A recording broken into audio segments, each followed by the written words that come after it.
মুনাফিকের আলামত কয়টি? মুনাফিকের আলামত হচ্ছে ৩টি। সেগুলো হচ্ছে যখন কথা বলে মিথ্যা বলে, যখন ওয়াদা করে ভঙ্গ করে, যখন তার নিকট কোনো আমানত রাখা হয় তখন তার খেয়ানত বা বিশ্বাসঘাতকতা করে।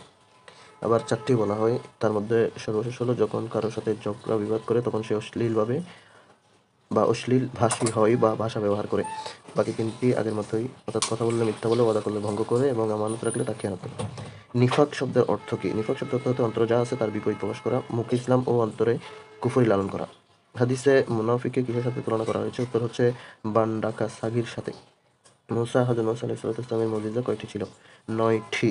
সেগুলো হচ্ছে লাঠি, তুফান, পঙ্গপাল, উকুন, ব্যাঙ, রক্ত, হস্তদ্বয় উজ্জ্বল বা সাদা হওয়া, দুর্ভিক্ষ ও ফসলের ঘাটতি।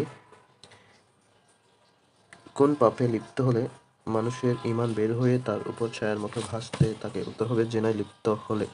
কোন শ্রেণীর মানুষের উপস্থিতি কেবল রাসূল আকরাম সাল্লাল্লাহু আলাইহি ওয়াসাল্লামের সময়ে ছিল?